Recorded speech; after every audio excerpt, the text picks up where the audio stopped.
Welcome to the Metanoia Discourse. I'm your host Sim, and in this podcast we talk about the change in the way of people's life. So today's guest is Srdjan Kristic. Like I met him here in Oslo as I was working as a personal trainer, and he came in just training, and we'll go through the entire story as to why we stayed connected and why we talk often. The first thing is that we have had a few interruptions in the podcast. So if you see these like little jumps, that's when he dropped out and I had to cut that out. The second thing is that this was filmed later in the evening and I was quite tired. So you're going to see that my eyes are starting to kind of fall closed near the end of it. But regardless, it was a very fun conversation. We get into a lot of stuff, of course, his own journey and the way he thinks about things. So Srdjan developed into a biomechanist. He has his own little place in the CrossFit in Serbia, and he offers a lot of really good ideas. And he's one of the most advanced guys that I know when it came to information on lifting because of his background, his medical background. So it's a very, very interesting conversation, and I'm very excited to present you guys Srdjan. Awesome. Okay, so today I'm joined with Srdjan from Serbia, a friend of mine that I met here, which we will get into. He was a professional rower and then made his way through school and then became a biomechanist and has been helping people with injuries and has his own gym. Right, so we got a lot to dig into. So thanks for coming on, Srdjan. Hi, guys. Hello. Awesome. So yeah, let's just start a little bit like about your youth in Serbia and if like movement was already a thing for you growing up, or I don't know, you walk me through it. Yeah. So basically, I grew up in a country where you either did the professional sport or you Mm, stayed at home. So mm, basically, that was it. If you did sport and you didn't compete, everyone thought you were crazy, and mm, that's basically the mentality of the third world, if we mm, can say it like that. But mm, things change now. Now everything changed. I remember talking to my friend, 20 years ago. We used to go running on -20 and stuff like that at the rowing club, mhm, and there was no one there. Like night, -20. The streets were empty. The jogging area was empty. The track mm, and field was empty. And today, 20 years later, it's full, even on -20. So the mentality changed. mm, People started realizing that the pill doesn't help you. It's not a mm, magic pill. You have to do it. You have to mm, work for it. It's not going through the pill. So basically, it was a very interesting, uh, era to be here because I was in a transition from mm, era where we couldn't get even protein powder. We have to import it illegally from somewhere. uh-huh. The plain protein little shop has that to offer and it's selling. So this Mhm, was like a great to see that transition period here mhm, in our country. And basically, when I when I was a kid, we had some problems in the 90s with the wars and stuff like that. mhm, Uh, Again, media has its own coverage. The mhm, things that happened here, it was much different than the media told the people in Europe and stuff like that. mhm, Uh, for example, I lived through the war in '99. mhm, That's when the NATO troops, basically bombed us to hell. And they mhm, didn't even bomb the military sites; they blew the civilian and the economic sites. And mhm, the year later, we adopted democracy, and then everything from the West started pouring in, the companies, the stuff like that. So it was basically a war. They said something about the. I think there was problem with Kosovo, but then they told that we killed some civilians and they were basically soldiers dressed like civilians. And the NATO said, okay, that's it without trial. The Americans just bombed us. And then after the bombing, they told, oh, so those were the soldiers. Those weren't the civilians. Who cares? Let's go somewhere else on the planet and do some other shit. And so basically no one told us, sorry, or gave us some money to repair, but they gave us money through credits. So here you go credits, and you can repair, and you will give us even more money because it's a credit. And it's very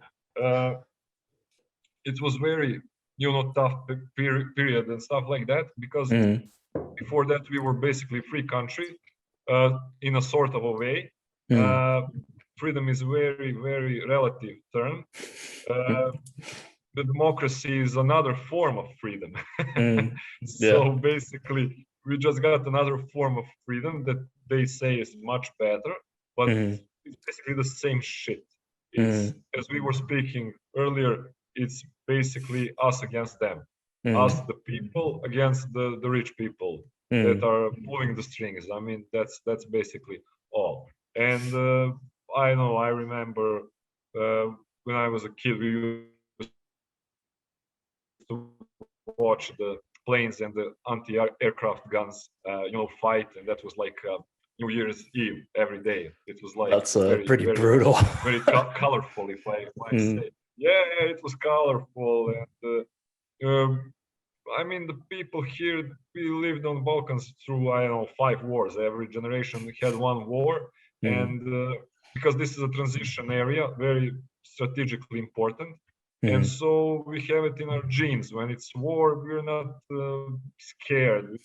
I mean, I remember the BBC reporter, she was telling the people, I mean, I can't believe it, the planes are flying and these people are sitting at cafes and drinking coffee. I mean, this is crazy. And people are drinking coffee and watching the sky. No one went to the bunkers. And because if you go to a bunker, it basically doesn't save you. I mean, it's only a socialist ideal. So we build your bunker so you feel safe, but basically it doesn't help you because we all have, I don't know, some relative or grandfather that died in the bunker, and it doesn't use.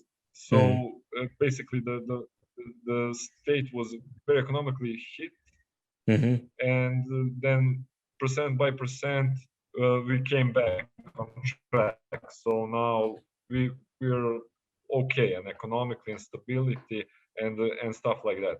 And so I don't know. Now here is an interesting mix of West and East culture, because from the West we got the technology, we have everything, but we still have that Eastern culture and mentality and stuff like that. And I don't know.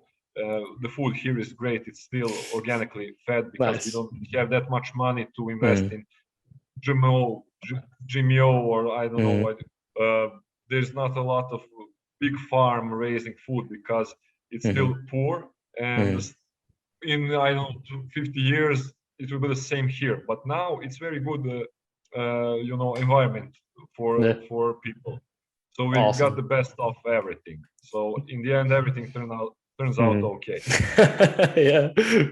Yeah, that's a good spot to be in, right? I mean, if your food supply is untainted, it's not a lot of countries can say that at the moment. Yeah, when I was in Norway, it was very interesting. I bought a cucumber and it had plastic around it, and I forgot it in the fridge. And after 2 or 3 months, the plastic was eaten by bacteria, and the cucumber stayed. And I was like, what is this shit? If a bacteria doesn't want to eat it, I mean, how will you eat it? I mean, I was shocked. I never saw that in my life. And I was again shocked. How did this plastic got eaten? Because bacteria don't eat plastic. And it was mind blowing. And I was like, people should eat plastic more here. I mean, it was very funny. And I told everyone when I came back home about that phenomena in Norway, and I will never forget it. And I never bought a cucumber again. We can get into your stuff in Norway later, because that's how we met. But tell me how you got onto the rowing team. Yeah. This was a slight digression. So basically, when I was a kid, yeah, it's very interesting here in Serbia. So you basically economic instabilities from the 90s. There was also a civil war here in the 90s, and then the NATO bombing, and you basically have two options: to, as a kid, to go schooling abroad, or and the tradition was like going to the nearby schools and to representing the rowing to the kids. And I was like in sixth grade, and I didn't do any sports because my family was like, school, and the schooling branch is yours, because that's very communistic and and in trend. And I was like, PE in school. That was all my activity. And then one day when they came, I sat down on the rower, and I pulled it for 100 meters, and I basically broke some record, and yeah, and they were like, give me the number of your parents. This is very important. Okay. You know what is now again a digression? What is really idiotic about that stuff? The rowing race is 2,000 meters long. That's about 5 to 8 minutes, and they did the test on 100 meters. I mean, that's idiotic to the bone, And so they basically found me an ultra sprinter, and they pulled me up to endurance sport. I mean, that's idiotic. 1000%. But never mind. Everything happens for a reason. And basically, it turned out okay. I started rowing, and in 6 months, or 8, I got a state champion gold medal, and it was very good because in my club there wasn't any gold medals in 20 years or something like that, because the club fell financially, and there were some political leeches like sucking out the blood of the club to survive, and it had nothing to do with sport. It was just their survival, number one. And we had like wooden boats, and we were competing against carbon-based boats in the capital, because the capital pulled all the money for them. And even in those conditions, I managed to, win something as a kid, and that pulled me into sport. I was like, oh well, maybe this is for me, or something like that. And then basically I hit it off there. I used to row for, I don't know, 15 years probably, or something like that, with a bit of breaks and comebacks. But I had even competed for the national team, and a lot of international races, domestic races, stuff like that.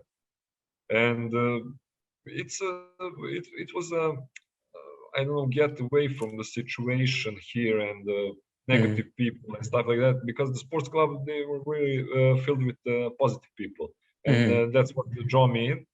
And basically here, what's interesting, you probably don't know that, but there are a lot of kids here. We are talented, genetically very quality people, and you have that moment where you don't have any perspective, any future, and then you work very hard in sport. And now when you have more perspective, more future, less people go to the sport because it's pain, it's very hard. People now go schooling and some jobs. And back then, we had so much talented people. We even managed to beat the Americans in the basketball, on the World Cup, Olympics, and stuff like that. And we're like a small nation, 6 million people, and we managed to beat the Americans We had even volleyball team that was Olympic, gold. We had water polo team that was Olympic gold. And you can check all that on Wikipedia, And there is even a game where we win the All-Star NBA American, team. And people don't know because they don't follow, regular basketball. They follow NBA. And then when I showed it to some people, some foreign people, they were like shocked. They were like, this is edited. This doesn't exist. I mean, this is the All-Star, in the 90s and stuff like that. But it's really true. And now we have now Novak Djokovic. For example, you have the clip where Novak Djokovic was like training in a swimming pool. Novak Djokovic. You heard of him. Do you follow tennis? I don't follow tennis, and I don't know him. But please explain or share. Some of your followers, they follow tennis, and he's number one in tennis for a very long time. Okay. He's number one, and he's, I think, now actively number one. I don't follow it that much, but I think, and basically what he said, there's this clip like cartoonish where he trains in a swimming pool, and what the fucking, basically he's saying he didn't have any money, any good environment to train, so he basically liked to go in that empty swimming pool and train there with the wall. That was he's growing up, and he's a bit older than me, so he remembers the war more than I do, because he was training then, and when war came and stuff like that. So basically, tough times make tough people, and soft times make soft people. And when those tough times end, then you get the soft, and it's all like cycle. Now we're entering these soft times because I see that children are not playing basketball, they're not playing football and stuff like that. For example, the world champions 3-against-3 in basketball, they're basically living here, in a few kilometers from my location now. So basically, those are the kids that grew up playing basketball in their courtyards, trying to escape from everything, and they played a lot because they were trying to escape a lot, and now they're basically world champions. You have to have that very strong motive, and when you have that strong motive, everything is possible. And when the people today have problems here, but especially in Norway, I saw that in Norway, people have a lot of problem. They are, how should I say, they are sad and depressed because they are living too cushion. How should I say? Too easy. Their life protected, is so easy, too soft. They're basically, they're turning their, and they have too much energy, and then you focus that energy on irrelevant stuff, and then that irrelevant stuff really becomes very important to you. But basically, if you don't have food in your house, then you know what real problem is.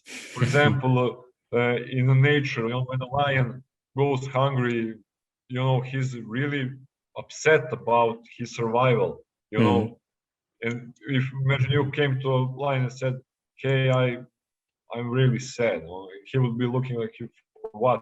You have food, you have shelter, you have. I mean, and that's basically it. And that's the whole point.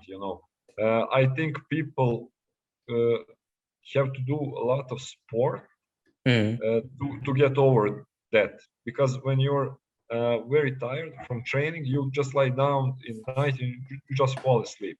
You don't think about shit and stuff irrelevant to your life or to you. But basically, that's the easiest cure for all of the problems in anyone's head.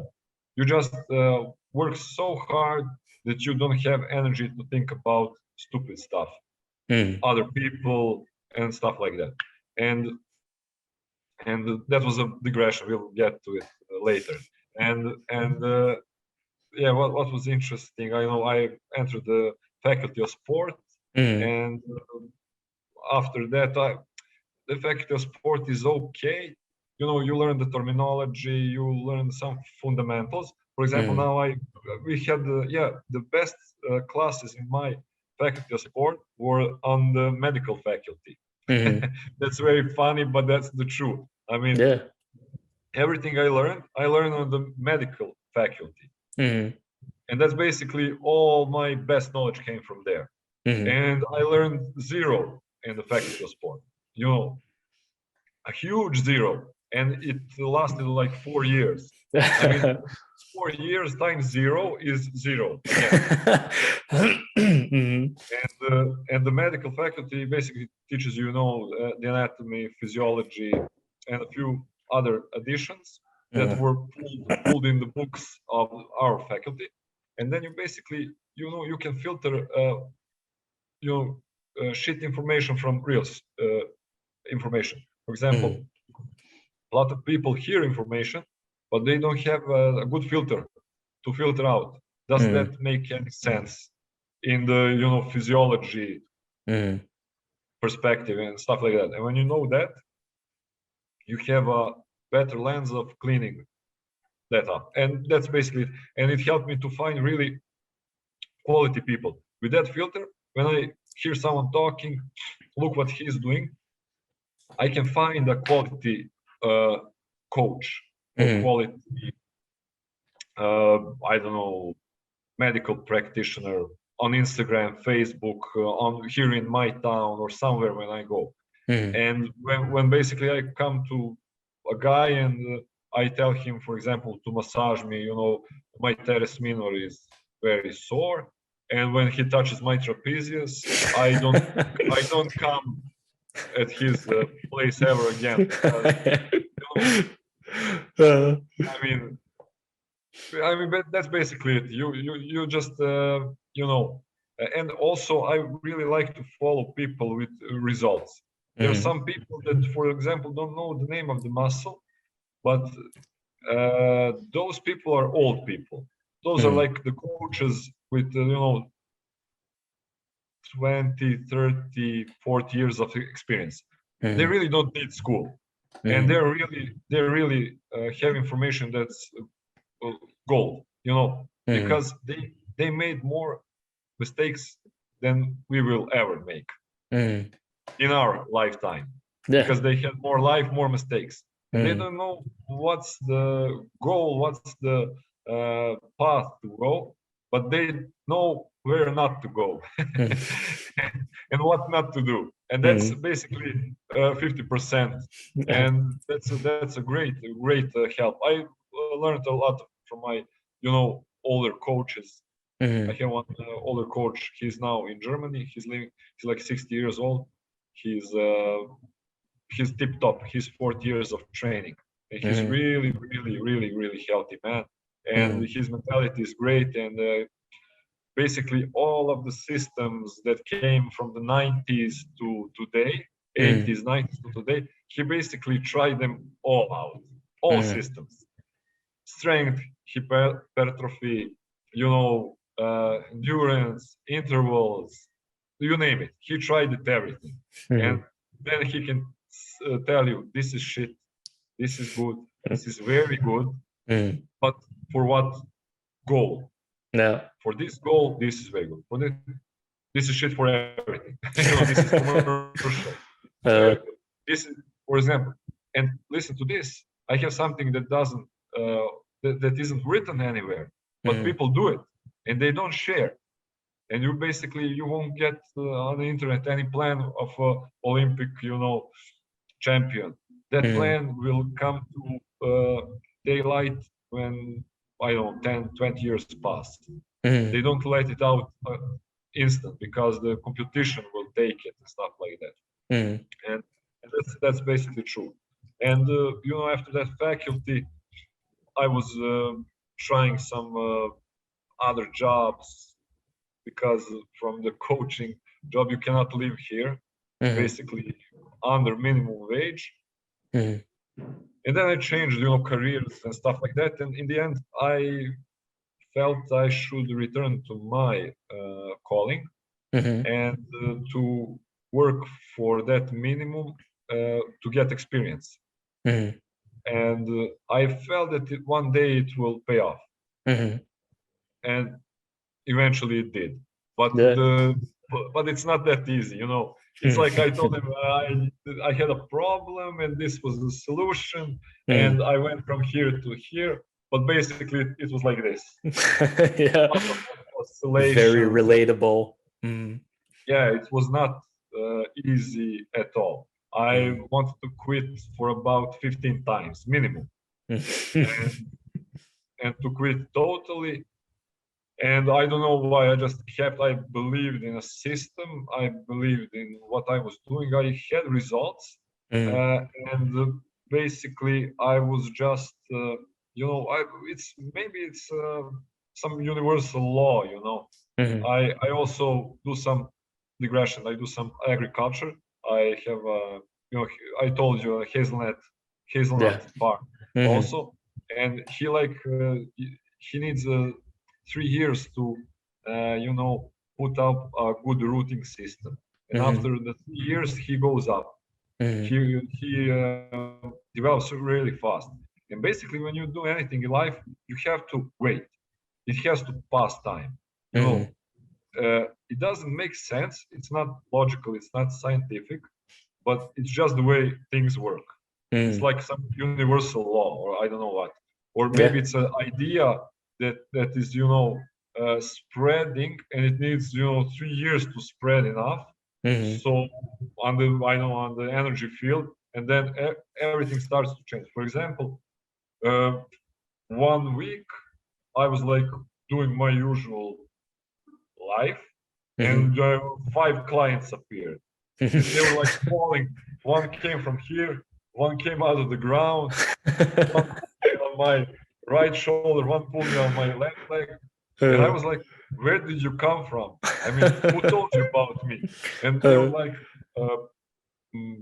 "No one. I want a coach, and uh, I found you." And I was like, "What? uh, How did you find me? I don't know. I came here, and you were like here, and that guy told me to come to you and this, but I wasn't working for those people, and it was mm, very strange situation. And basically, from those 5, you just went bam, bam, bam, bam, bam. The yeah. routing system just started. But it Mm, was very interesting. I was the same guy at that moment, and a few years earlier, nothing mm. changed. But then everything changed, and Yeah. only, I mean, I didn't improve much. I was always uh, very, very curious. I read about, I don't know, 500 gigabytes of books. Mhm, I read real books. I have a ton of experience. I mean, I have 15 years of rowing. All mhm, that theory, I had experience. mhm, I did lots of sports. For example, I did rowing and competed in cycling, but mhm. the hill cycling, like Oh. the chronometer, like you just Mm, sprint up, and then you have like the scoring, and then in the end of the year, the guy with the biggest score wins and stuff. It was very demanding. I know you have to compete for the whole year. mm, I did that. Uh, I did the running. I did the track and field. So I ran a marathon, half marathon, the yeah. big marathon. With 100 kilos, I ran in 4 hours. I mean, who runs marathons, he knows that I'm telling the truth, because Uh, there was this guy who was lying, and he was like, he didn't even know the times on the marathon.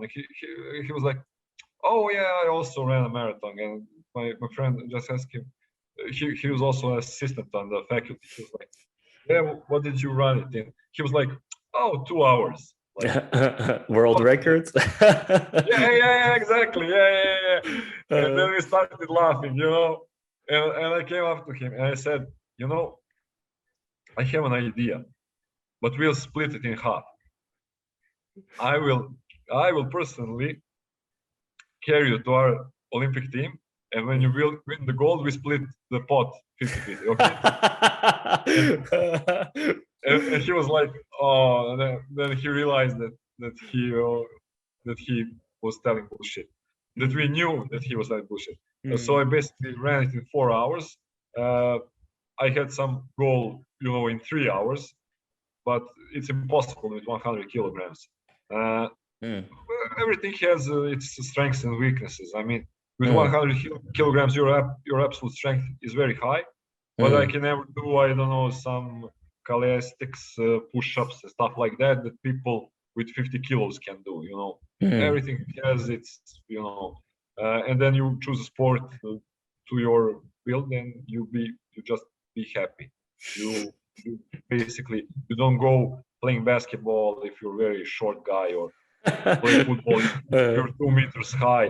You just pick the stuff you were born with, and you just be happy. Don't be egoistic, and everything Mm. will be okay. Yeah. And basically, yeah. Uh, then in that period, I decided to come to Norway. My brother Mm. was there. He was working Yes. Relacom, I think. Mm. He's an engineer. He finished how do you say, the military academy, but Mm. the engineering, and he was very good. But uh, I mean, that's a very hard faculty to finish. I mean, you have all the military drills, Mm. and with all of that, shooting, conditioning, and stuff like that. And plus, you have the engineering faculty. Mm. It's like basically finishing two faculties at one. Mm. And then you finish that, and you have a wager 400 euros. And it's very funny because 400 euros here is also very, very small money. It's not Mm. small as in Norway, but you cannot live normally as an engineer could live. Mm. Also, a military engineer is gold worth. I mean, you don't Mm. have a lot of guys like that. I mean, every country, takes care of those guys because they're very, very short in stock. Yeah. And basically, our country is like, okay, who cares? New generation will come. Someone Uh, will work for that small wager, and yeah. that's it. Uh, and so he moved, and then he tried to help me to come in Norway.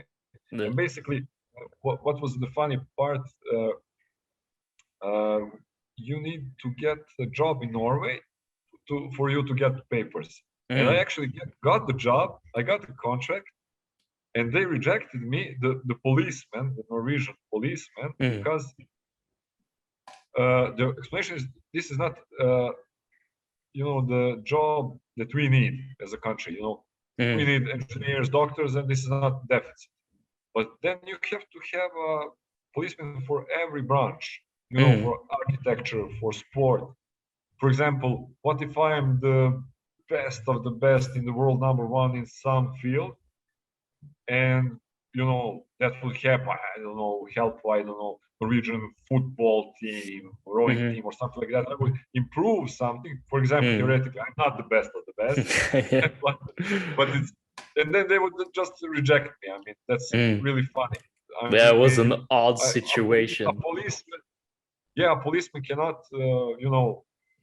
decide those things. I mean, that's Mm. I don't know. It's really funny. Mm. We didn't expect that, so basically, uh, we appealed, and it's been 3 years now. I'm still waiting for the Yeah. appeal. So But that's I'm not where coming back. I'm not no, coming back. it's okay, bro. But like that's where Uh, we met, right? So he was in the gym, and like I was already working there for 2 years or something, and uh-huh. it was well, it was like it wasn't just me; it was like the other PTs as well. We saw you lift, and we were like, "Whoa, okay, this is not a normal guy lifting."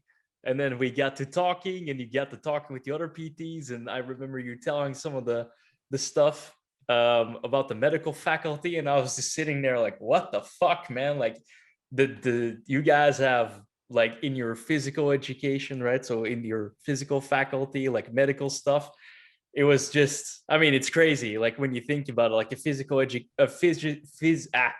like a personal trainer certificate or a physical education, they're very similar right now. You don't learn that much. I mean, some places they're better than others, but it definitely didn't have the standard that you guys have.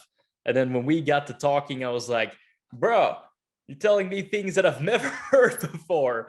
You were teaching me the Krebs cycle. You were teaching me things that I was about like fibers. And I mean, we got some of that, but what you gave information wise was just next level, which is also why the guy Johan then back in the day offered you the job.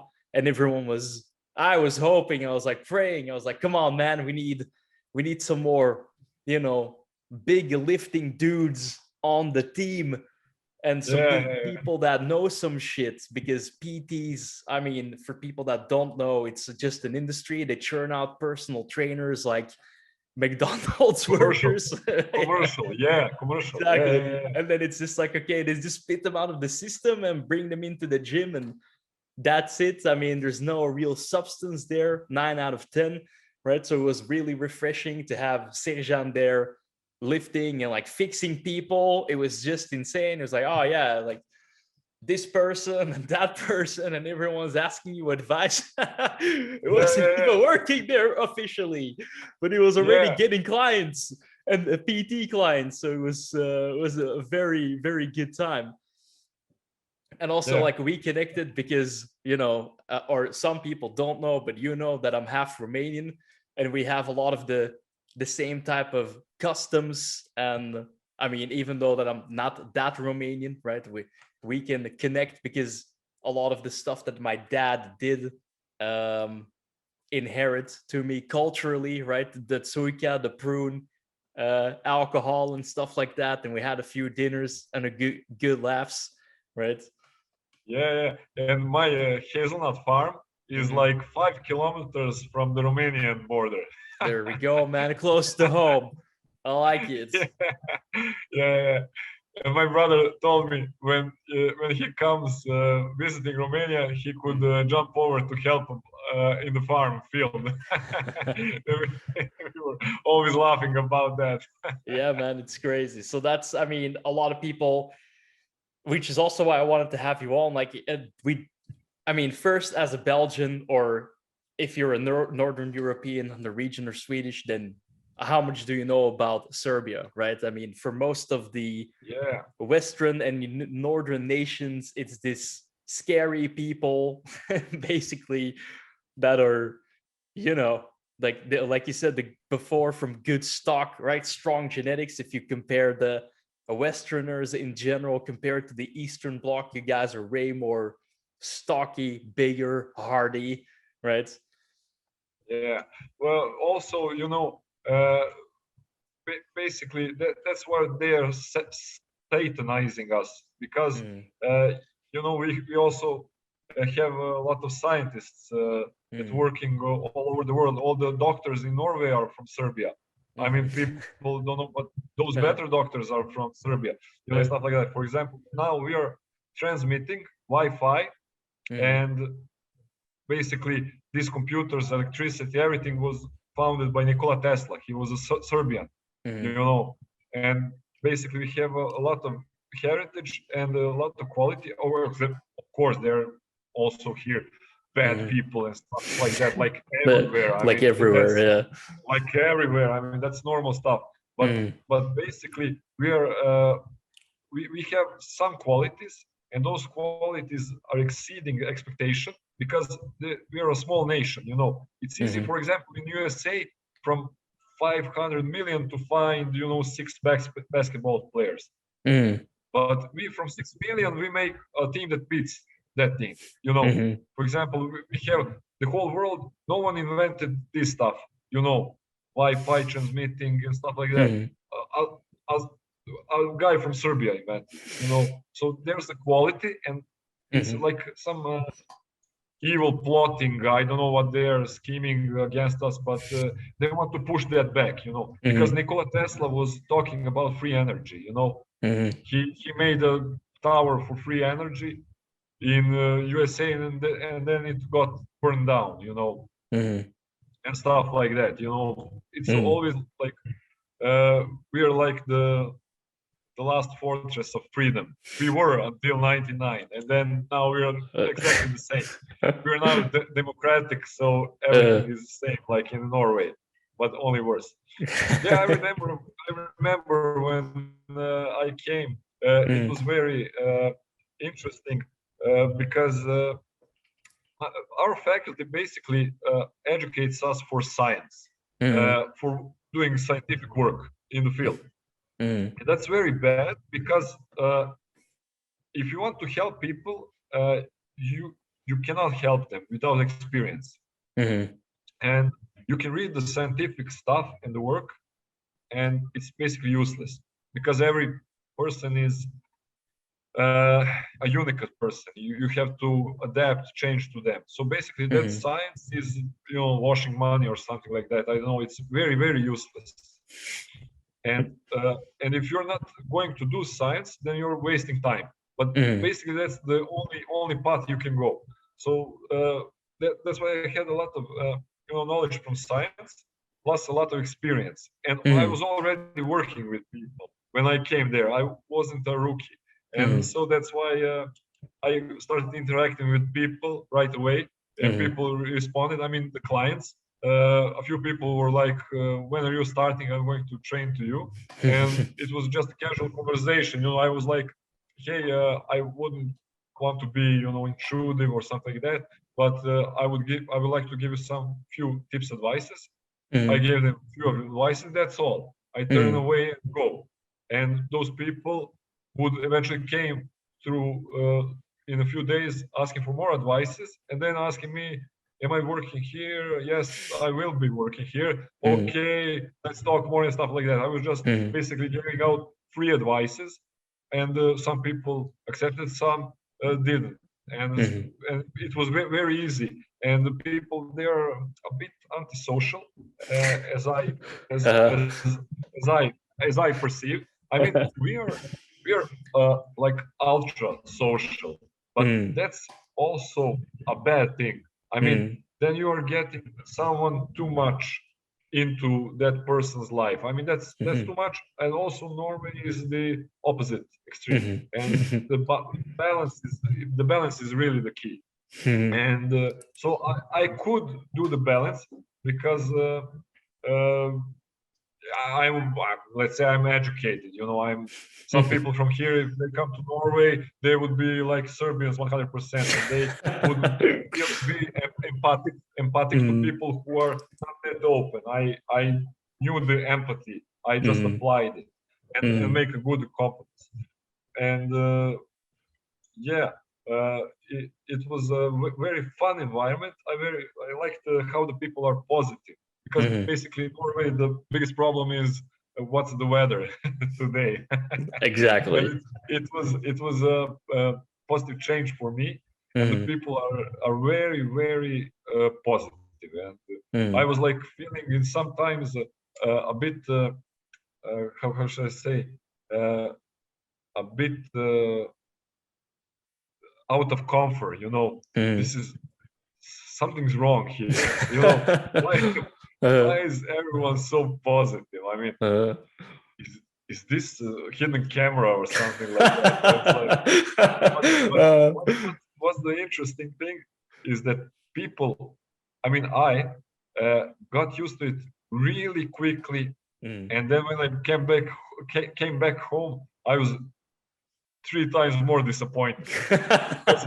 It's like you're riding a donkey and you jump on a horse, and then you got back to the donkey, and you're like, the horse was so fast, and basically that was it. And I don't know. It was very interesting cultural shock for me, because everything is different, and we are like living 3 hours away by a plane, you and me. Yeah. And it was so much different, so much different. And it was a very good experience. And I didn't know that Norway was that rich. It's like the Emirates on the north. It is. Yes. I was shocked. I was like, I remember when we came out of the airplane, there was something, I think, electronical, 100%. No people. And it was a Norwegian. And I was like, what if I don't know Norwegian, and I don't know Norwegian, and I've never seen this electrical stuff? What am I supposed to do? Who to ask? I mean, there was no people. Everything was like, high tech. It's like a caveman coming to, civilization. And I was like, oh shit. And everything was very cool. And yeah, we saw, street light lantern. And I was like, shit, every screw is brand new on this. And here everything is, rusted and they haven't changed for 100 years. And I was like, holy shit, every screw is new here. And it was insane. It was insane. The budget, the spending, the shops, everything. It was like, whoa, is this the same, place that we are living in Europe? I mean, this is Europe. What is this? It's like another planet.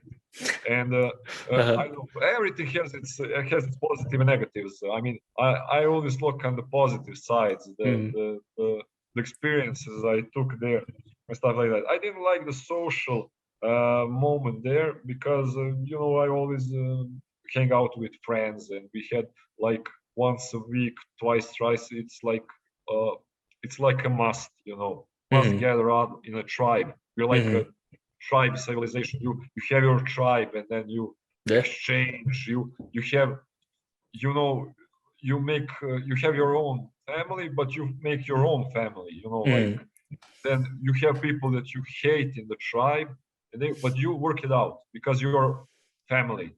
Gather around some idea. For example, I had my sport tribe family, for example, and stuff like that. And in Norway, that was missing, and that was one of the stuff that I liked here. But the good stuff in Norway is that it's mixed. For example, you have Romanian heritage, and you're more communicative than others, for example. And there were more foreign people, and everything is just in a way good and bad. There is no absolute, and it's very mixed. Oslo, especially, I wouldn't survive in a Norwegian smaller town or definitely. I had some offers there, but I definitely couldn't do it. It was like, no way. This is the only place. Yeah, and it was pretty funny. I mean, seeing you go around, or funny, not funny, haha, funny, but interesting, funny, just going around to people and giving them tips and stuff like that. And you were, I wouldn't say not nonchalant, but just really cool about it. Just like, oh, this and that. And then you would go lift like a really heavy. And I mean, people might not see it on the video, but you're a really buff guy. So when I saw you lifting and these people saw you lifting after giving some tips, it's just like, yeah, okay, I can believe this guy. Check. Yeah, but that's the whole point. People like and want results. If you have result, people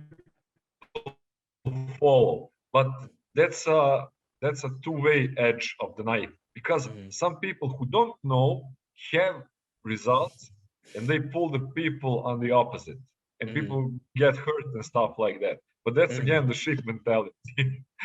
That's the terminology, and you have to be, I mean, those people they're not bad, they're not evil, but they think they are doing the best, but they usually pull people in a wrong way. So people get injured, people get overtrained, and stuff like that. Or people just fail the motivation because they give them too much, and try to give them their working plans and stuff like that, and it's just too much for people. So it's a gamble. People, if you're listening to this, it's a gamble to follow people with results. They either know what they're doing and have results, or they just don't know. They're, I don't know, genetically, freakishly on steroids, on I don't know what else. They just train a lot for long years and stuff like that. They found a way for them to work. But you need your own way. You need someone to help you find your own way. Mm. And that's basically it. A lot of trainers that make results on them, they just copy their plan, program, and implement on others. And Yep. I mean, you know that you have seen that probably a lot. I mean, Yeah, you're seen also it, see it long. still, right? I mean, Yeah, the whole you know, online community is that like I'll make you or make you.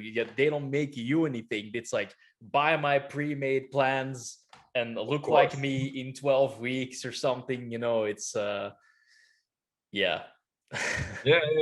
I'm now. I have two kids, and I don't train. I work all day. I open my own PT Mm, studio and mm, stuff like that. I don't train like I used to, but now I'm seeing, some people telling me, hey, if you came back to your old form, you would have more clients. I don't need more clients. I mean, I cannot work with the clients I have already. Now uh, I am, uh, now I am a coach that sells knowledge. mm, I don't sell, look like me and stuff like that. I never mm, sold that in the mm, first place, but I did that because I looked the way I looked because I was competing in rowing. That mm, was my motive, my goal, and my mm, body followed that. And now that mm, that I don't have that motive, uh, I don't look like that anymore. mm, I can still, pound a lot of weight. I can do some stuff that people will never do, even now without form. For example, mm, I can pull 1300 watts on a rower, and that's something even people in full condition cannot do, even mm, today. And I haven't conditioned in, I don't know, probably 2 years. I do a lot of corrective exercising, mm, the health stuff and stuff like that. I am ready. I haven't quit from sport, but I'm just taking a bit of break. So working around kids, clients, building a business, mm, farming, and stuff like that. And then when the time is come, I will come back. mm. I'll be back, but Hey, not maybe as hard. Yeah, as hard as I used to, but I will be mm, back in training all and metabolic training, strength training, everything. I will come back to that. mm. Yeah, man. Because I mean, yeah, I know you can lift some heavy weights and then put out some serious stuff on the rower, right? I've seen it. So with the whole training the people and like getting them results, you got into the biomechanics of things. So is that something that just came from all your knowledge and from school and then the guys that you mentored with, and or did you follow another specific course that was biomechanics related?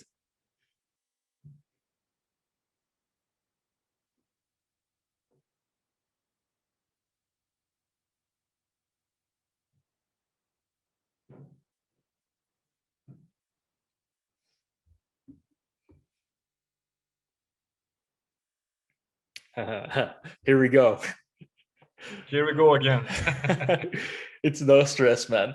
I was Yeah, just formulating the question that when you opened your gym, I mean, that was a pretty big decision, right?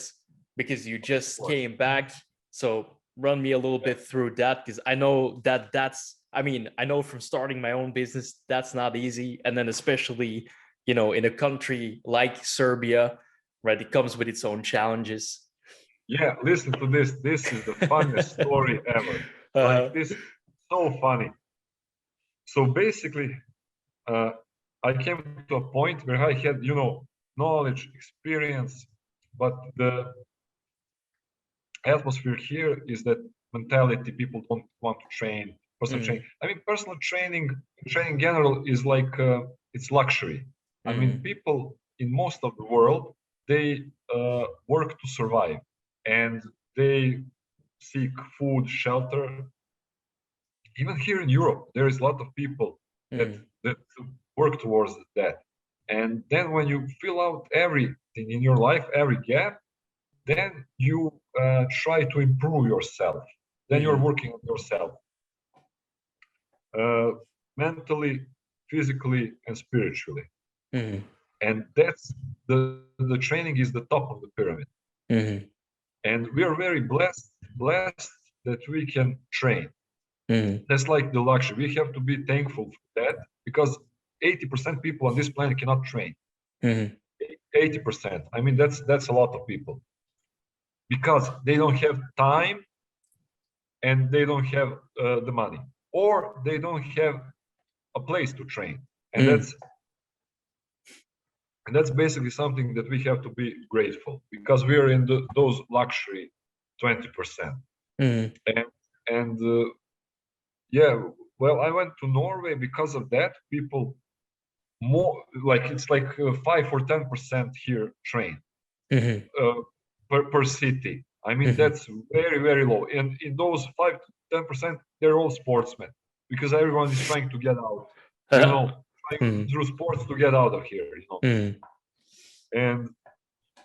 And I was like working. My wager was like €1 per hour in a gym, Uh-huh. and it's very funny. But you can get by. It's like, I don't know what's the minimum wage in Norway. To me, that build my Mm-hmm. business in Norway or in Serbia. I Mm-hmm. was open, totally open-minded, and I was like just letting things pull to see where that will happen. Mm-hmm. And in the end, it happened. What happened with the police, UDI, and they just rejected my Mm-hmm. appeal, and I came back home, and Mm-hmm. I was working for a minimum wager before I went to Norway. Uh, so in those few years, maybe a year before I left and the year after I left, something happened here in my hometown, that the industry just blew high. The Uh-huh. IT industry exploded here, because you we have a lot of smart people here that Mm-hmm. finish very hard faculties, and they're working for minimum wages. So foreign firms came and offered jobs to them, and they uh, could pay them less than Mm-hmm. in Norway and America. So this was basically a very cheap, very well educated working force. Mm-hmm. And then, as more firms came, the concurrence started building up. So the Mm-hmm. wages started going up. Mm-hmm. And in 3 years, everything changed here. Like the economy pulls everything. I Mm-hmm. mean, now here, everything is building. It's like buildings everywhere. The square apartments prices are racing up. It's like crazy. I mean, the apartment prices went 100% in like 2 or 3 years, and Mm-hmm. then people came to the top of the pyramid and started working on themselves, Mm-hmm. and my business exploded with them. They pulled me together with them, Yeah. and I took a gamble, and I took a place. This is basically a huge CrossFit gym, Mm-hmm. and my friend opened it, and there was this place, uh, 50 meters square, and it was basically some room for equipment, and I just rented that, and Mm-hmm. it was great, because there are a lot of people in CrossFit that get injured, and then they come to me, and Yep. Uh-huh. so basically I added on a gold mine. So this is a gold mine for me. And then Mm-hmm. people are getting hurt constantly, not making results in strength, fitness, something like that, Mm-hmm. and they just came pouring here, and not so much from here, because this is group training. It's group training, but all of these people know people that that are in IT, for example. A lot of my clients are from IT, Mm-hmm. and that's basically it. So everything just changed here. All the Damn. prices went up, everything, and it's incredible. And Yeah. I took a gamble, and it paid off. But Yeah. again, when I opened gym, the year after my opening of my studio, Mm-hmm. like some crash of clients Mm-hmm. happened. Like the clients went abroad. Like Mm-hmm. 5 or 6 clients went. They're not for online training. Mm-hmm. Some lost their jobs and stuff. It was like crazy. I was like, oh shit, I opened this and now I'm in trouble. And it's like the natural oscillation. It's normal. And then it fell. And then when it raised again, it never felt again. It's just constantly going up. Because what's the point? I don't do commercials. I don't put any ads anywhere. It's all word of mouth. So you come to my studio, you have problem with your mechanical movement. That's number one. Or now it's a bit boring for me, but I can also do you strength and conditioning if you want for some sport specific, but it's not so interesting. I mean, I like those hard cases, those very injured people with diseases, problems. I want to, wrestle in the heavy category, because for 10 years I've been a coach, and this stuff, it's getting boring, the conditioning, strengthening and stuff like that. And when you find someone like that, you make results, and the people around them just ask, where do you go? What do you do? And they just come pouring to me.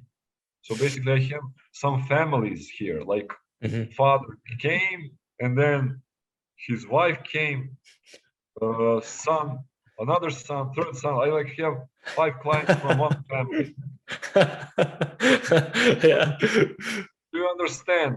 When they saw his results, they all followed. And yeah, I now remembered what people were telling me in the gym, but I will give you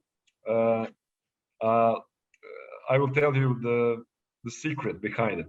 My brother was training with me, and I transformed him in a few months. Yeah, I remember that. Yeah, 100%. Everyone, and everyone. They loved it. And everyone came and congratulated me. Like, yes. We haven't seen this transformation in this short time ever. But what was the point? I mean, I do make those results, really. But the point is, why his transformation was so fast, because I lived with him 24/7. Yeah, man. And that was very, very, very important, because there were no cheat meals, there were no problems. There was a lot of activity outside of the gym and stuff like that.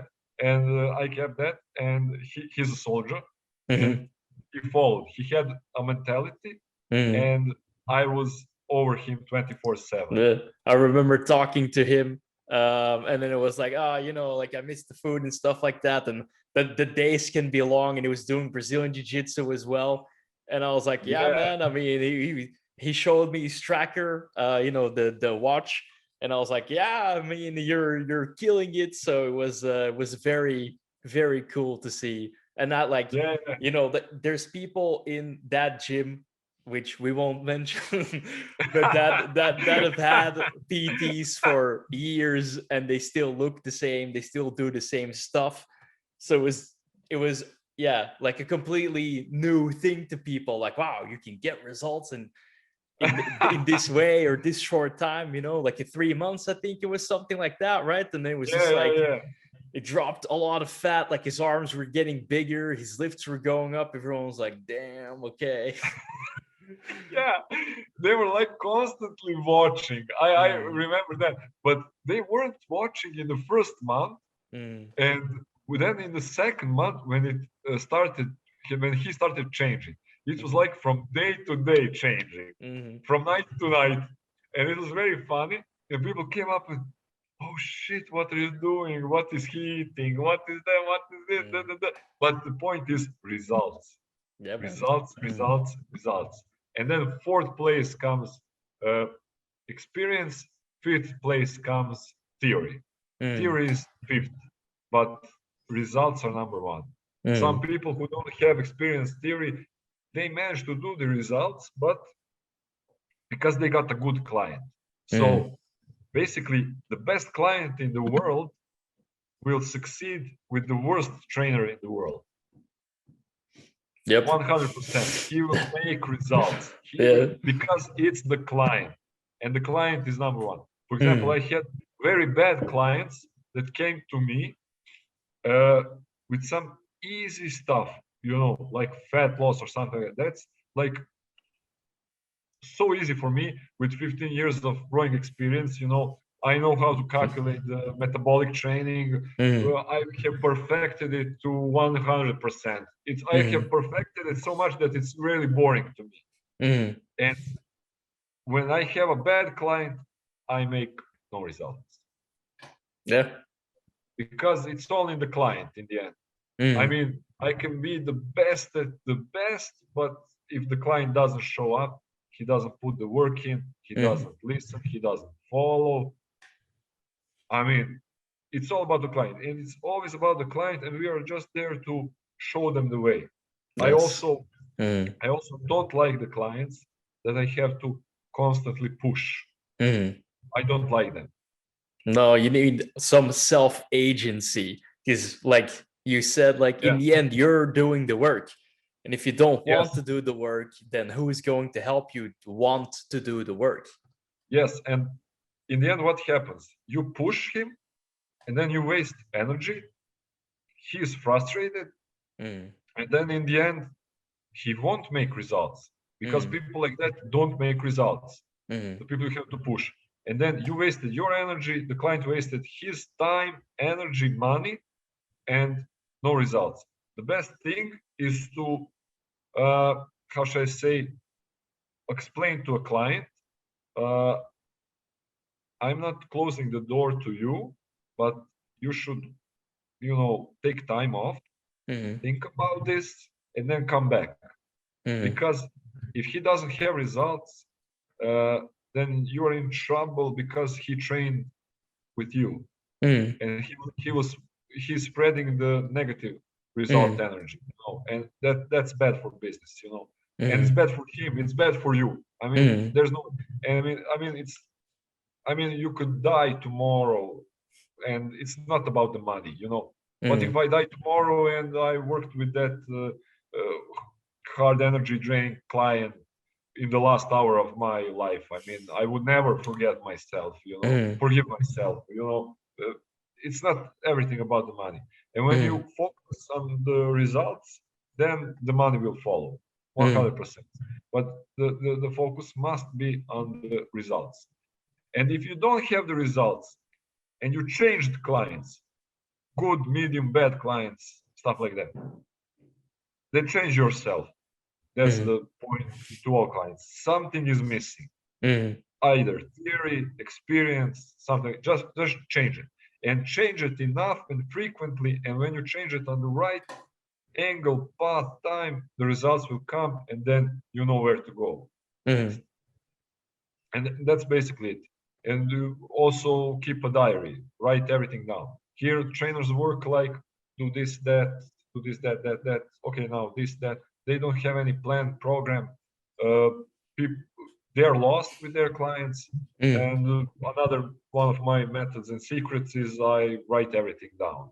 mm, Not exactly everything. I have like the main training where I write stuff mm, in order to improve them 2% up. For mm, example, watts on the rower and stuff like that, strength especially. And then you have the creative part of the training where you improvise on his needs. mm, So the over compensation uh, has to be how should I say on English, has to be met, the mm, requirements of the overcompensation. That's the rule number one. Because if you're overcompensating the previous loading, your body is improving. So I mm, have that part, and then people get results from that, and everything else is add-on, just mm. adding on this, adding on that. That's all play, add-on, creativity, fun, stuff like that. But this line of work has to be done, Yeah, yeah. and that's basically very easy, And also the stuff that I see other trainers do, and it's not very bad, but it could be better, is that you have like two types of trainers. One trainer is overtraining the client, and Mm, the other trainer is under training the client. mm, So you have that, and basically the truth is in the middle. where you start, where you start, under-training the client, then overtraining him, but then again under-training him, Mm. and just doing the intervals. And basically, Mm. they're both right, but they both have to change Mm. and then come back again to themselves. And that's the whole point. And Mm. that's periodization. That's like the main. Of course, some trainers told me like periodization is shit for clients and fitness and stuff like that. And I was like, okay, I agree. If you have a client that's coming in and out of training and not doing the work, not being frequent, of course you Mm. don't. I mean, you don't do stuff, advanced stuff with them like that. You just Mm. have fun, talk, stuff like that. But if you have a client that's constant in a year, Mm. 3 times a week, 6 times a week, Mm. more than that, then he's a semi-pro. You have to be semi-pro Mm. because your client is semi-pro. Mm. He's not recreation. I mean, you have to improve your game toward him, Yeah. and you have to do extra work, extra study, extra, Mm. to come to that. And that's basically it. Uh, yeah, and also what's very interesting that I found is that things are uh, very simple, but people try to make them simplistic. Mm. If the words are good in English. Uh, so basically, uh, people try to dumb down everything, Mm. but dumbing down is not easing. Easing comes from lots of experience, thinking, Mm. lots of theory, and then you get the easy solution. Mm. But when you dumb it down, you usually miscalculate the diagnostic that your client needs, Mm. and you have to do the work. You need to simple it down. You cannot take it from the internet Mm. because or finished information. Because I remember, in fact, we got this book from physiology, and it was dumbed down in Mm. like 100 pages, and I didn't understand shit from it. I didn't understand anything. And basically, what I lacked was knowledge, Mm. detailed knowledge that came up to that finished sentence. Mm. So I took the real medical book and studied from it. Mm. So I took the real stuff, 1,000 pages, and let's go. And I mean, I didn't need this necessarily the whole book. I skipped a lot of parts, what physicians need, some Mm. parts of the body that I'm not going to operate someone or something like that. Like diseases. Mm. I don't do some types of diseases. Some we can do with physical exercise. Those I read and stuff like that. But basically, that's it. You and let's say the easiest approach to a client is telling him that his input is the only thing that he can control and Mm. manage, and he has like only 3 inputs. First is breathing. It's the first place because you would die really quickly. The second input is food and water Mm. intake. That's something you can manage, control, and that is affecting your inner body. So Mm. first, the way you breathe, what you eat, how you drink, what you drink. And the third place is, uh, let's say, uh, emotion energy. Mm. So some people say it's energy, emotion. Maybe it's the same, maybe not. I'm not getting into details. I don't care. But I know if I told you, Sim, go fuck yourself, you would feel it. You would feel it. Yeah. You could say I don't feel it, but you would feel it, and Mm. it would change your stomach. Mm. It would tighten up. It must tighten up. If it Mm. doesn't tighten up, there's something wrong with you, probably. You have some disease that you're not normal working human being, and, and Yeah. and that's the point. And what can you control about in those emotions is you can control yourself, or even Mm. better, control your environment. Mm. to just stay away from those people that make you negative emotions, stuff like that. And so basically, you are your own fault always. And people who think that someone else is their fault, they're very wrong. And if they don't come to that conclusion in their lifetime, their life will be wasted, basically. So you can change your breathing, you can change your diet, you can change your emotion internally or externally by changing your environment. And that's basically it. And those stuff come into you and change your body from the inside. And everything on the outside is just a consequence A of the reflection inside. of the inside, yeah. Of course. And that's very easy. So you basically change those three things through physical motion. So the physical motion is the probably least important. And that's it, you know. And our existence is like we are living now in this time, in this space, but three bodies. It's like the you know, the spiritual, the material, and the conscious body. You know, like the soul, ego, and your body, touchable body. And you have to work on all three, because in ancient Greece they had, you know, like gymnasiums where they worked everything, you know, creativity for the soul, physical, you know, challenges for the body, and you know, they had those talks, philosophical and stuff like that for the mind and stuff like that. And basically every man should work on all three fields. And what I found out is that if you don't work on all three fields, eventually you will come to a stagnation.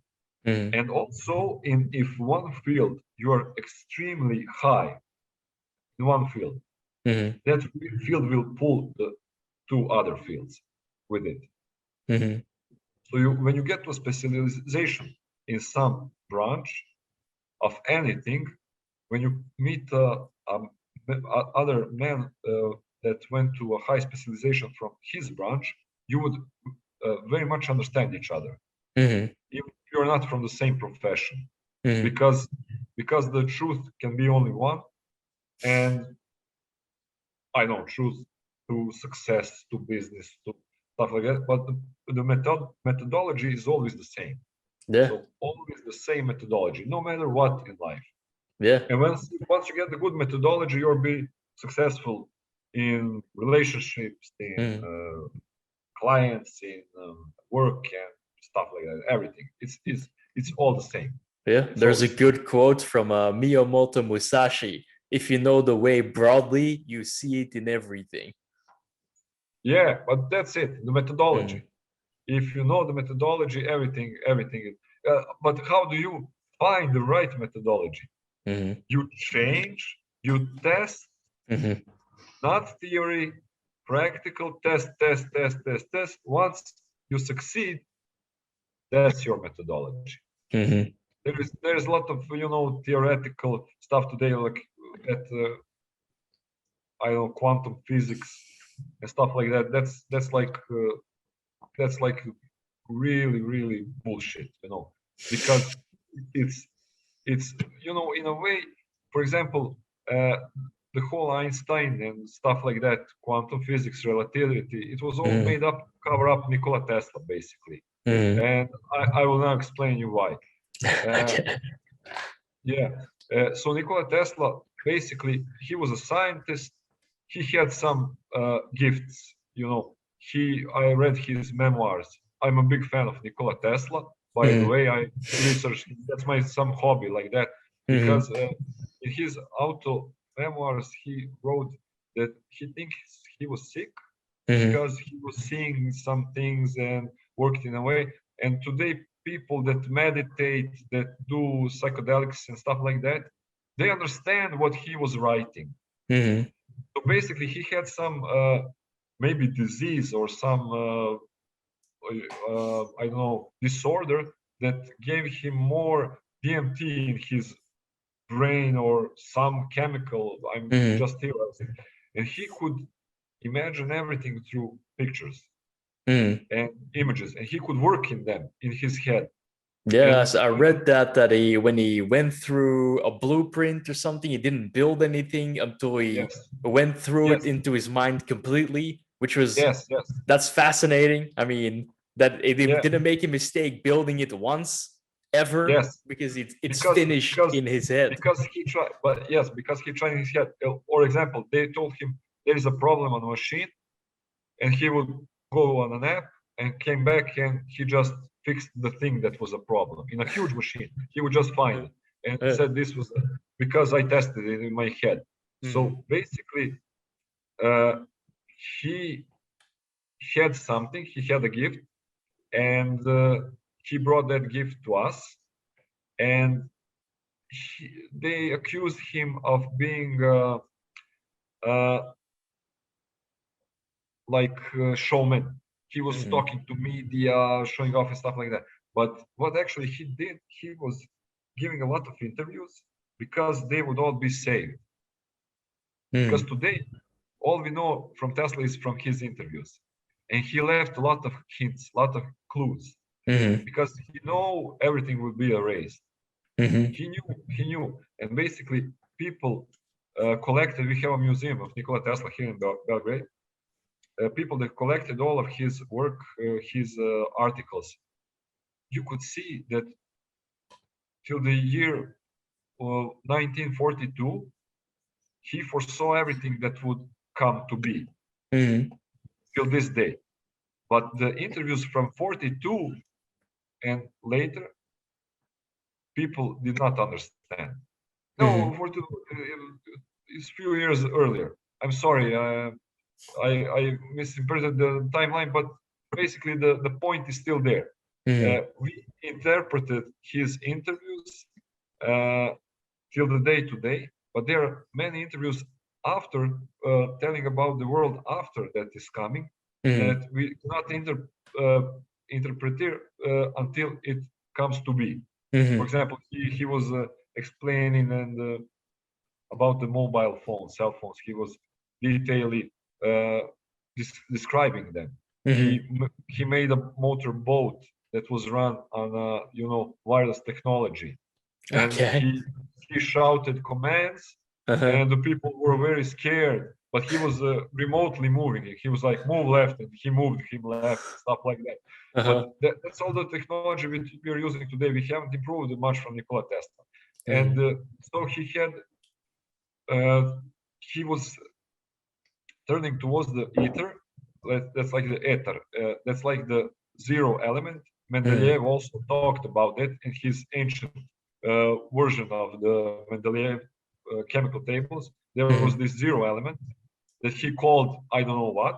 mm, Tesla called it ether, and it's basically the parallel universe. It's like the place where Tesla went when he was thinking, mm, because the there was the Vivekananda, the Swami of the India, that was very famous at that time. He mm, came to meet Nikola Tesla, and he showed him the Indian books about religion. And when Tesla found a specific page, he asked him what was this, and he told him this is our supreme God. He's the God of all gods that's keeping all this place alive. And Tesla mm, was like a pattern. mm, It wasn't a being, it was a pattern. And Tesla mm, told him, this is what I see when I mm, create in my head. He mm, didn't know what was that. And he finally, with the help of this guy, he finally saw it. And some Indian very high spiritual guys through history managed to accomplish that high level of sense, and they brought that knowledge from that. And mm, when Vivekananda died, uh, he asked for his temple in India to be built in a specific way. When you enter it, you immediately see the picture of Nikola Tesla, and then you enter the shrine, mm, because he told everyone was talking that he was the greatest spiritual guy on the planet that mm, walked and stuff. And Vivekananda said, no, no, no. it was Nikola Tesla. It was not me. It was Nikola. And he was spiritually so high that his ego wasn't that, wasn't leading him. And he told people the truth. This is the guy. He can do stuff that I cannot do. And he's very, very close to God, their God, And that's basically what people on psychedelics talk about, people that meditated for very long years, that managed to accomplish the very, very high states of meditation. So basically the truth, it's all the same truth. And that parallel universe that exists, that spiritual realm, basically he in some way tried to pull the energy out of there and to give us free energy. And then the oil mafia, the families that do the oil, they Rockefeller. didn't let that. And there are a lot of families. They're probably the most famous, but I think the most interesting are those that we don't even know exist. They're the most interesting, but no one talks about that. And I think these families are like puppets. We all know about them, they're showing in the first place, but what goes behind the curtains, who knows? So basically they invented Albert Einstein with his theories because Tesla had a opposite theory of relativity, and no one knows about his theory. But Einstein is pushed in the front seat. Tesla also found the atom, for example. He did a test. And why was Tesla? I was talking about results. Why is he very interesting? Because everything that he did, he tried. And when the things weren't 100%, he would try through practice, try until he got it working in practice. And if it's working in practice, then it's working. No theory, no quantum, no imaginary. Is it working or is it not working? And it was very easy. The American expression, if it works, it works. Yeah, and that's the only science that he acknowledged. He said science, sinus cosmos mathematics is the end mathematics. Everything beyond that is imaginary. We thought of it. It doesn't exist in nature. So does it work or does it not work? So basically he did an experiment. He found a particle. He explained it in every detail possible. And then the Marconi scientist, he said, this is bullshit. This is blah, blah, blah, blah, blah. And a few years later, he took his experiment and called it the atom and got a Nobel Prize for it. So basically, Tesla has like 20 Nobel Prizes, and he only got one. Those people that were opposing him eventually stole it and got accredited, and he didn't care. He was really spiritually so high that he knew that this was all material, come and go. It doesn't matter. It matters only that someone got it. It doesn't really matter. We cannot perceive that, but some people can. And basically, why was this all hidden? Because everyone would start asking questions. Who is this guy that had inventions in all of the scientists? And I mean, how did he do it? He didn't go to faculty. And then you would ask a question, but how did he got those informations? And then you come to the, to the ether, You would eventually come there. And that's a place where you get that opening, your, how do people say, enlightenment, third-eye opening or something like that. And eventually it all comes to that. And people, the sheep mentality is far from that place. And people who are closer, so religion calls that closer to God. They call it God. But religion is something else. They are just marketing and stuff like that. But real spirituality doesn't need a religion. Real spirituality comes from the inside, and we all have it. We all have it. It's our 100% potential. We just need to grab it. Yeah, man. And that's all. Like, what spirituality is at the end of the day is your connection to whatever you want to call it, right? The ether, the universe, God, energy, energy. Yes. parallel universe, call it whatever you want, but it's Mm, there. But mm, it's a fact that it's there, and the fact that it's very good for us to reach it, mm, and it gave us answers to all of our problems, and that's why it's kept secret, and the people mm, are kept away from it. So basically, they're bombarding us with the negative information and the negative vibes, energy. So mm, they're just lowering our vibes, mm, so that we cannot reach our 100% potential. mm. And Yeah. you know what's very interesting is that the civilization changed in one point of history. We changed like the wasp that takes over the spider Mm. to build its. Do you know that Yeah, yeah. So mythology? it's like that it infects it with the larvae, right? And the Yes, larvae, what is it? Eat their way inside of the spider, and then the larvae turn into wasps, right? Feeding yes, on the spider. It's like a Trojan horse, a yes, natural Trojan horse. yes. But very interesting, when the spider is infected, he's changing the pattern of his web. Mm, And the scientists know when the web is different that he is infected. mm, And the spider is living his life not aware of that. He's mm, thinking that he is building his old web, but he is mm, building a different web. mm. And that web is a bit distorted. But in his eyes, it's perfect, you Yeah. know. And because there is some force leading him astray, and Mm, eventually that force is leeching him, and in the end eating him. But mm, that force needs him in order to stay alive. So mm, basically, I think that's the you know the religion story of the demons, Satan, and stuff like that. I mean, it's all metaphoric. I mm. mean, those stuff.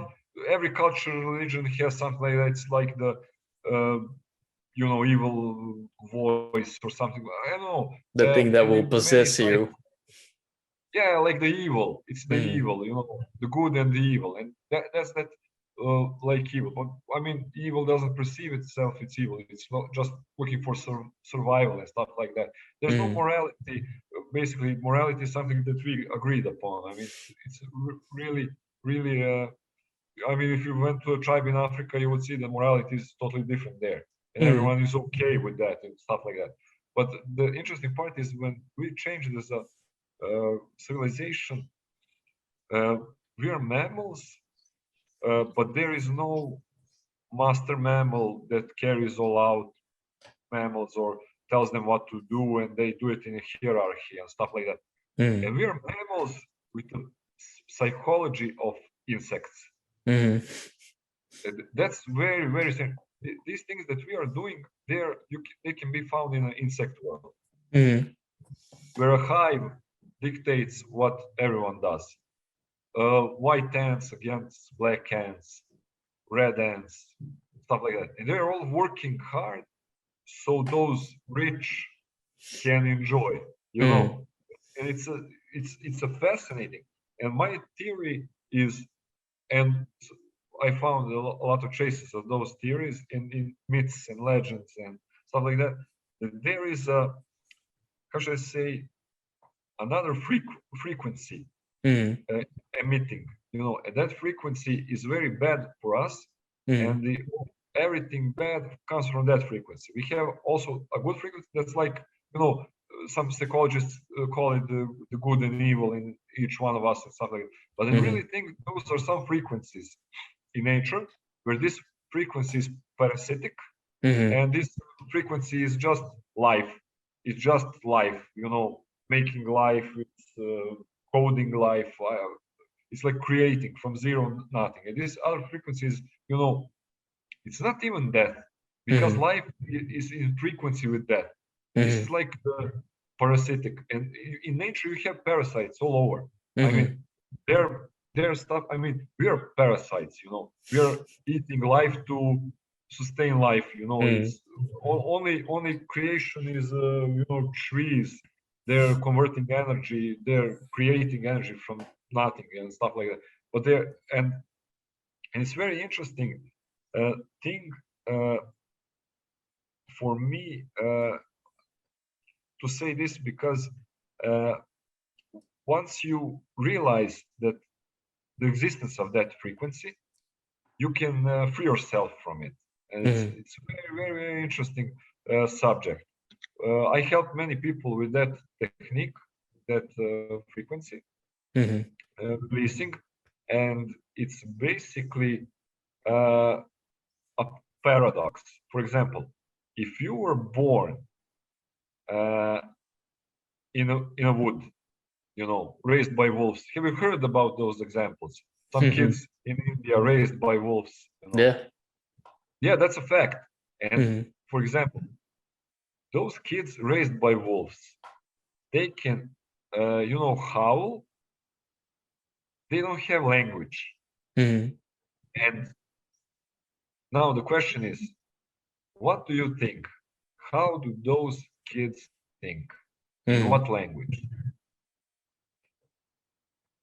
Yeah, good question. I would suspect images more than language, right? But bravo. That's the whole point. That's the whole point, because that's the whole fucking point. That's so easy. It's laughable. It's easy, but not dumbed down. You have to went through your whole life to get to that point of realization. So you're basically born in woods, and you don't go like telling yourself on English or Norwegian or any language like, hey, let's go eat something. Hey, let's go train. Hey, I'm going to do this. I'm going to do that. That doesn't exist. That doesn't exist. It's the parasitic mind, energy. Why? Because it can only mimic. It's not the creative energy, because the creative energy creates. I give you a pen and paper and you create, from zero something.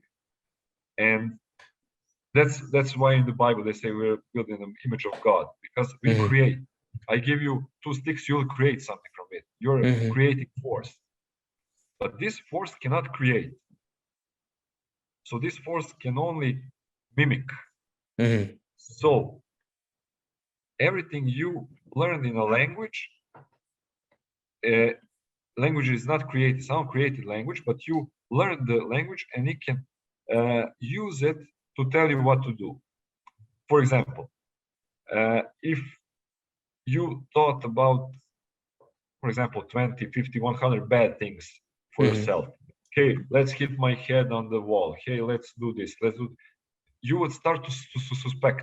You would suspect something is very wrong here. Well, whose thoughts are this? This is not good for me. And stuff like that. So the language thinking is carrying you like, do this good, do this is good for yourself, this, and then this is very bad for you. Let's do it. Or not do it. Sometimes not to do it is very bad for you.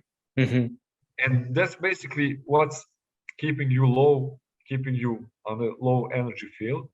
And probably some theories that it's like draining somehow energy, living off of us, that parasitic form of energy or something like that, that frequency.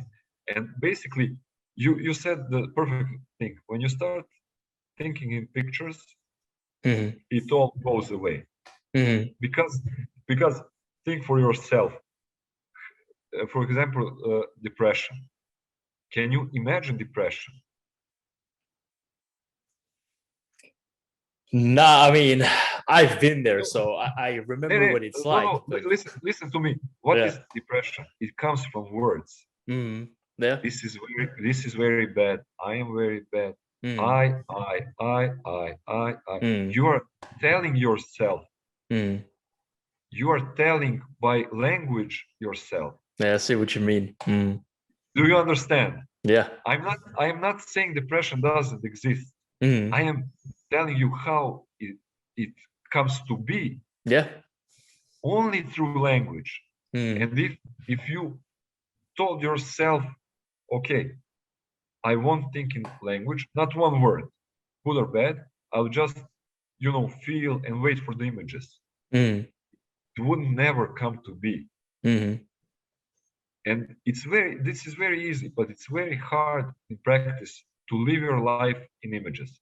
And Nikola Uh, Tesla did it. And it's Nikola very Tesla, simple, maybe, but I think for a lot of people, it's very far from easy. you are correct again. And you know why? Because this is my next point. Mm. Zero telepathic. You know what my next point is. I'm on You your have vibe, Brand. you're on two sides of brain. You Mm-hmm. have two sides of brain. One is creative, the other is logical. Mm. Probably those are the two frequencies. Probably the Mm. two amplifiers of those frequencies.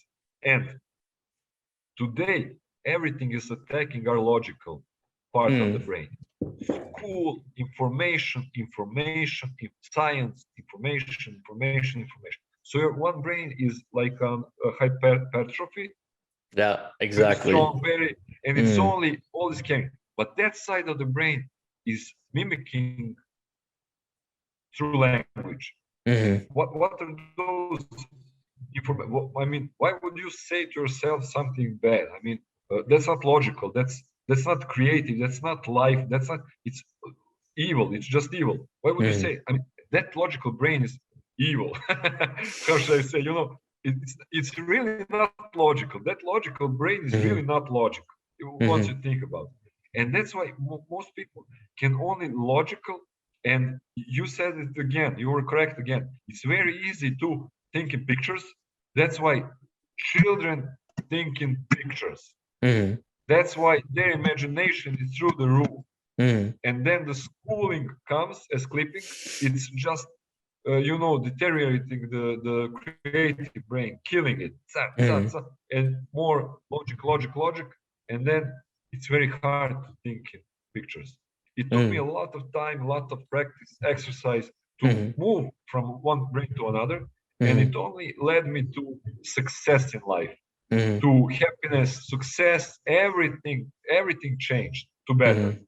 I Yeah. changed, people around me changed, and stuff like that. There is also people that took psychedelics. Mm. They told me that happened to them after they took them. Yeah.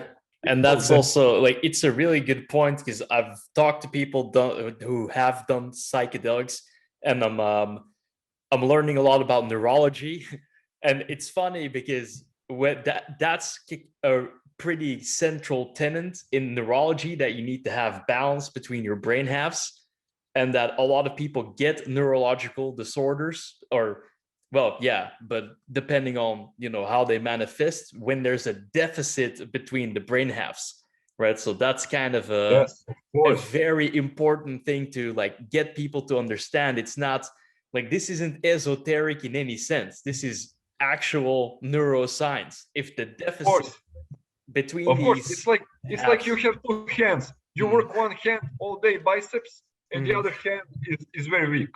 mm, But basically that's it. This logical brain, he has mm, very few stuff to do. He's about survival, mm, and and everyone should tell their logical brain, listen, here you are only for survival, and shut up. So you're here to count my money, mm, to buy this, that, to make this possible. And this creative brain, you are the one that's going to carry me through life. mm, And that's basically that balance. mm. Because that logical life, when you start to do it, it doesn't end well. It Because has no soul. yes, because some some things you can change and some you cannot change. And Mm, that creative brain just feels those intervals in life. Sometimes mm, it comes bad, good, and it will wait. When it's bad, it will activate when it's very good time for you. And when you go logical, it doesn't make sense. mm, I mean, now I finished school, I'm going to do this, that, marriage, I don't know, open business, stuff like that. But that's logical, Mm-hmm. and most people fail. Some people manage to succeed, but it's statistics. It's like playing a lotto. Those ancient tribesmen and stuff like that, they used the creative brain to orient themselves. They knew stuff. They Mm-hmm. felt animals. I read about that a lot, and I mean that creative brain is so much potential that Mm-hmm. it's crazy. It's crazy, and that's why it's shutting up more, and the system is getting to away from that brain and stuff like that. And then, yeah, there's also a technique for the release Mm-hmm. without any psychedelics, without any much meditating and stuff like that, because uh, maybe with psychedelics, if you haven't worked on yourself a lot, it could distort the view of people, Mm-hmm. give them distortion and lead them to ugly path and stuff like that. The other thing is meditation. You cannot meditate in modern life because you can actively meditate to help yourself around thoughts, but to really meditate, you would have to isolate yourself in nature with your Mm-hmm. family, or to live, off of the land and to be in constant quiet and stuff like that. And then in, I don't know, 10, 20, 30, 40 years, you can maybe uh, reach the high end of Mm-hmm. the self opening. And this technique is very, again, simple but not easy. When you sleep, you have to realize that you are sleeping. That's the Mm-hmm. first step. And then in the second step, you have to ask the question, who are you? Mm-hmm. And well, if you manage to do that, then the release will start eventually. So basically, it's not who you are, but it's the confirmation with the logical brain or the Mm-hmm. parasite, or how do you call it? And because it's not creative, it cannot lie. Mm-hmm. Because in order for you to lie, you have to create. Mm-hmm. Lying is a creative process. It's not a parasitic process. Mm-hmm. So once you ask it the question, someone call it a demon, logical. It's very irrelevant to me because I know that it works. It gives results. I Mm-hmm. don't care how do you call it, but it gives results. Uh, and once you confront it, it will just go away. Mm-hmm. You will have the leash in your hands of yourself, and Mm-hmm. that's a very, very, very powerful tool. And why is it? It's easy, but it's very hard. For example, many people sleep, don't have dreams. Mm. That's a big problem. So I've because heard about that, but it's crazy to me because I have crazy vivid dreams almost every night. also, okay, so this is then a challenge for you. So this Mm. is the challenge. So, but listen to this. I cannot tell the details of this technique because it Mm. would be out suggestion. Mm. So people have to do it, and then eventually when you do it, I will tell you my experience, and then you will tell me yours, and then you will see. Then you would see that we had the same experience, but uh, I will not go into detail uh, because of the auto suggestion. I don't want to mess the test. yeah, yeah. And the point is, it's very hard. Some people don't dream. Mm. The other hard thing is when you dream, you don't realize you're dreaming. That's the Mm. second problem. The third problem is when you realize you are dreaming, you cannot remember the question. Mm. It's like basically, yeah. And when you ask the question, some problems might occur. I would Mm. just say that. I will not go into detail. Uh, Some problems will occur, and you have to continue. But it's like the best imagination is like it's you have a computer and it has BIOS and Windows on it. mm. And now the Windows is giving you firewalls. Mm. Stop, stop, stop. It will throw everything to you. Mm. But when you come to the end, you will get to the BIOS Mm. and then to the antivirus Mm. program. and then come back to Windows, because all of the methods I heard, they're all Windows methods of releasing the virus. It's like, hey, take this antivirus, take this, but it's all in the Windows again. You have to exit the Windows, and from DOS, BIOS, try to fix it from the root system. Yeah. And that's the ether, God, or blah blah blah blah, energy, parallel universe. Call it what you want. I don't care. I don't have any, any focus on anything and stuff like that. I am really open to anything. Someone can come and give me a bit more information about that. I'm not saying that it's like that, but the thing I am saying is that this gives results, and that's all. So basically, in this technique, you would work on yourself spiritually. You would find yourself. That's very important. Mentally, again, you would balance your logical, creative brain, parasitic or creative brain. How should you call it? And the third thing is the body needs to be optimal. That's the story of earlier. I mean, you cannot do this stuff if you are like 150 kilograms and depressed and cannot move. I mean, you have to have the balance. First, you have to reduce those weights, or if your shoulder is hurting, you're focused on the shoulder. You cannot go farther than that. You have to fix it. If your this hernia is hurting, you focus on your disc herniation. There is no improvement until you get past that. And every injury is basically a chance to fix something else in the process. For example, someone had an injury, he came to me, and I helped him in many other ways.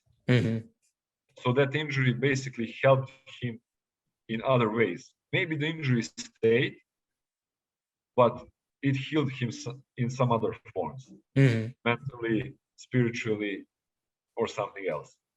So every injury is basically a blessing, because it will carry you somewhere. For example, I have a problem with allergies, like pollen allergy. Some we call it ambrosia. I know it's English pronunciation, but basically that pollen taught me that my vitamin D levels are low.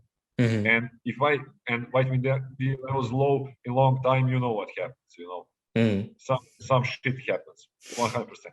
So this allergy was actually a blessing, because if I wasn't allergic, one day I would wake up with some shit, and this allergy was like, do something, do something. This is it's a warning sign. Warning sign, of course. And then I started curing my allergy, and then I found millions of other stuff that improved my health, including the meat diet and stuff like that. Exactly. I mean, it's but people are very logical. They're like, oh, fuck my life, fuck this injury, fuck everything, fuck God, fuck this, fuck that. And they're like very negative, and that's the logical brain talk. Because the logical brain only works with facts. It's like plus minus, mathematical.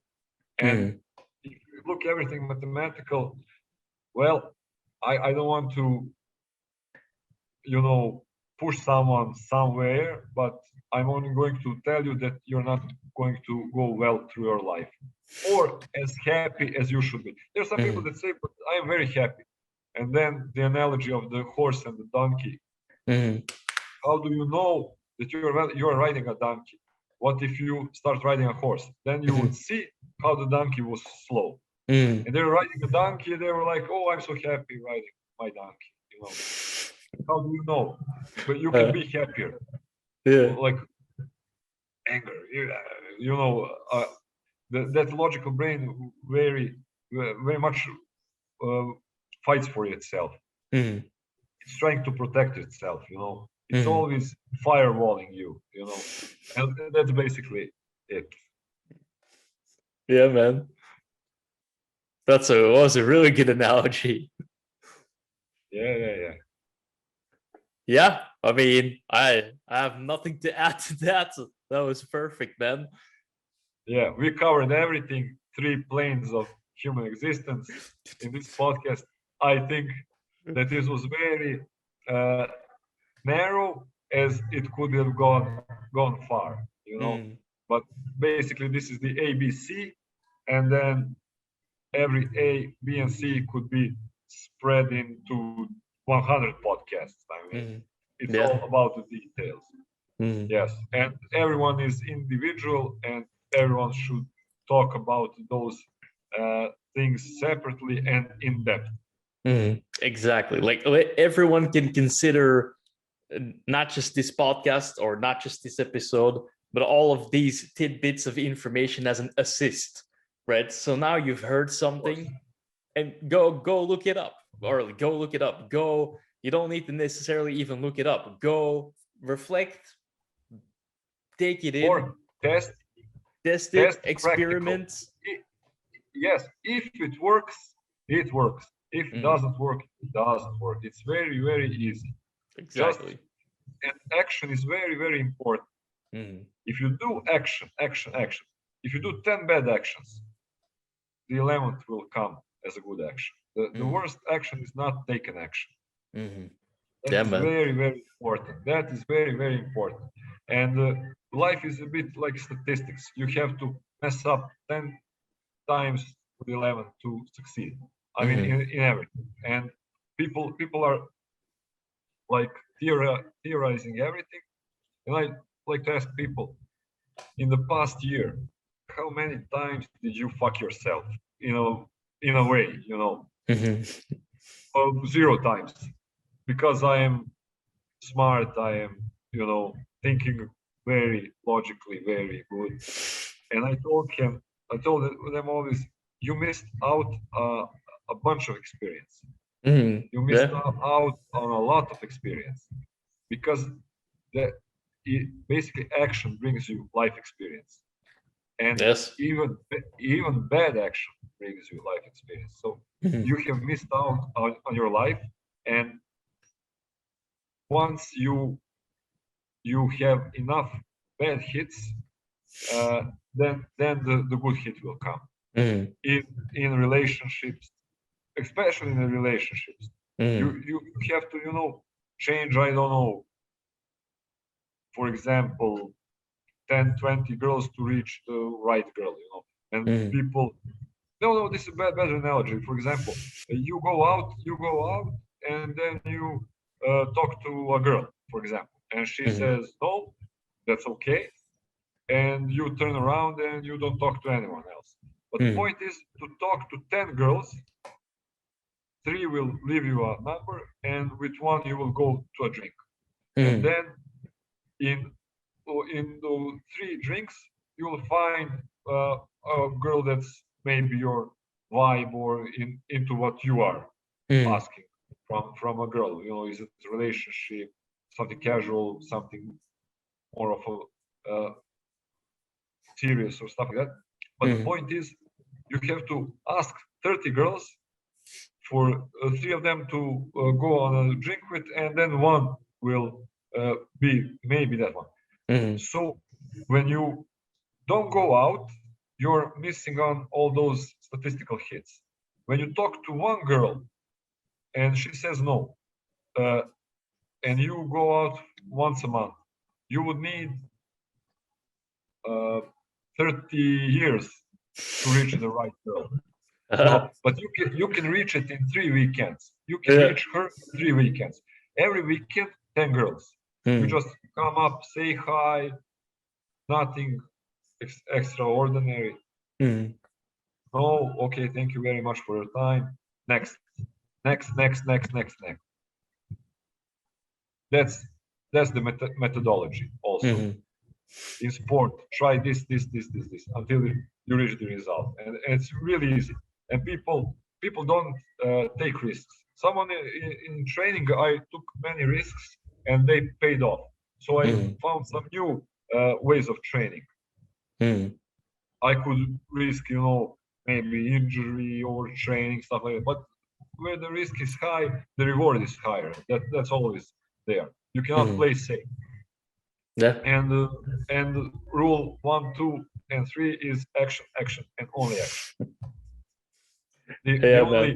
The only bad action is not taking action, and one day you will always feel bad about those actions that you didn't do.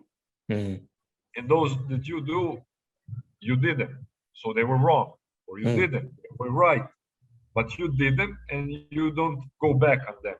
And basically, the anxiety is living in the future.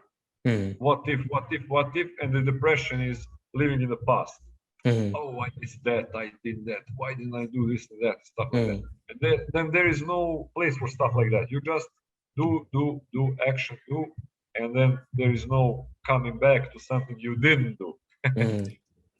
Yeah, man. And that's all. That's a strong close. I love it. Yeah. Thanks, man. Thanks for coming on, and thanks for giving me, and us and everyone watching, right, your thoughts and your insights and the methodologies. So everyone, you know what you need to do, right? The experiments, run the experiments, and take action. And Srdjan, please tell us where people can connect with you, right? I'll put it in the description, but yeah, just, better point. It's my official mechanist. That's me on the Instagram. You can find me over through Sim's Instagram. We follow each other and support each other. Yeah, man. And that's basically it. Yes, if you have problems with mechanics and stuff like that, that's my field of work mostly now, and that would be interesting to see some other way to approach that system. If you have tried some stuff and it didn't work, it didn't give results, you can try something new, different, to see if there are results. Super duper. If no, change me also. but there will be results. Yeah, no doubt. Change me. I try to push them away, but they just keep coming and coming. So thank you very much for the recommendation. I was just a little bit kidding now, but a bit of humor for the end. Yeah, man.